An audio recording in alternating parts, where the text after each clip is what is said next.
and welcome to Let's Talk Football. You are watching the Voice of Football YouTube channel. Subscribe if you are new around here. I am self-proclaimed the Voice of Football. So, Let's Talk Football is just a series where we talk shit about football, basically. I bring up a question, I give you my thoughts and opinions on the answer, and you guys can leave me your thoughts and opinions in the comment section down below. So, what is today's topic of discussion, I hear you saying? Well, I don't really hear you saying anything because I'm actually talking into the camera on my own. It's very lonely in here. Subscribe to stop me from feeling so lonely. What is today's question is, what has happened to Arsenal Football Club? Well, a bit of a shambles really, isn't it? You've got Aubameyang, your best player, wanting to leave. He has 1 year left on his contract as well. Oh, awkward. You've got Mustafi, who's pretty much just a living meme these days. You've got David Luiz, who is the biggest troll in football these days. And then you have Ozil, who's been missing longer than... Don't say it. Don't say it. Longer than... And a bunch of shit players. But one thing you do have is Arsenal Fan TV. Lol. You've basically gone from the invincible squad to losing the double over Brighton this season. That is actually... Oh, shit. Times are tough to be an Arsenal fan. And seemingly, you've lost your identity. No longer are fans watching Arsenal in awe of the style of the football they play. They're now in like... Oh, shit. Here we go again. And usually I would laugh in this current situation that Arsenal find themselves in.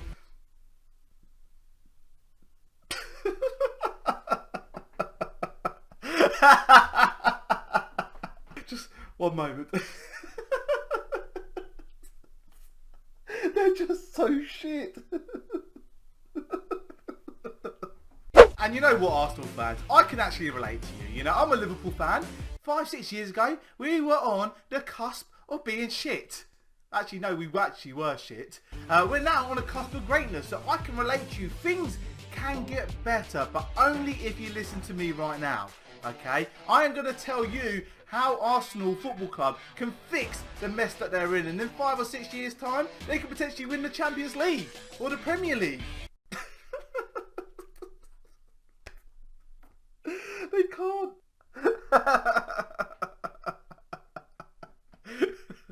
Oh, but you might as well give it a go anyway. But there is hope, you know, there is light at the end of the tunnel if you're an Arsenal fan. And this is how you do it. The football club itself has to be run smarter. I'm not saying it needs more investment, it doesn't need more money from the owners. Liverpool are the prime example of reinvesting into the squad and making the squad as good as it can be, even when you lose one of your best players like Coutinho. You know, Arsenal are pretty much in Liverpool's position. They don't have the owners who are going to pump the cash into the squad, but their stubbornness in the transfer market has to end if they want to progress as a football club. Does anyone remember the £40 million and £1 bid for Luis Suarez that didn't go through? They need to learn to sell their players when they're at the peak of their value. Sometimes you have to sell your best player to improve the squad as a whole, but letting people run down their contracts like Robin van Persie, Alexis Sanchez, even Aubameyang now, you had Ramsey, Gnabry, you know, you let all these players go for cheap, and really at the peak of their value they could have brought a lot more money in to reinvest into the squad. And then what you're finding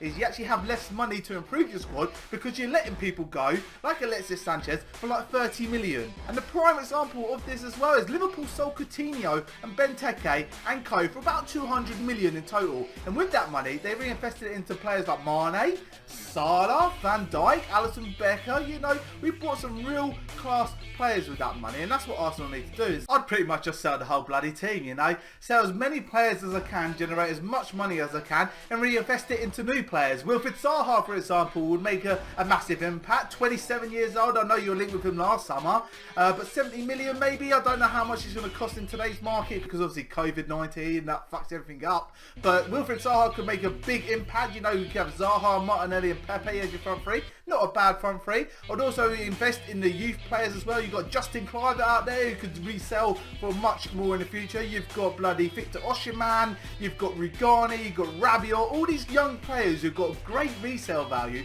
but can add a lot of potential to the already quite talented youth team that you do possess. You know, Arsenal Football Club could really do a massive revamp, and I think that is technically what they need to do. Sell as many of the players that they've got now, make as much money as possible, and just reinvest it into a new squad and make it a squad that in the next 5 years you're going to be totally challenging for the league. Sometimes you have to make tough decisions.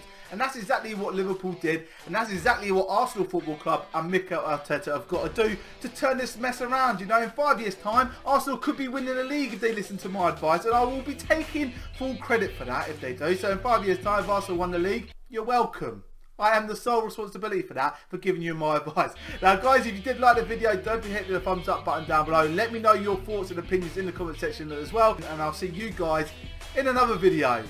And also in 5 years' time, when Arsenal have won the league. You're welcome.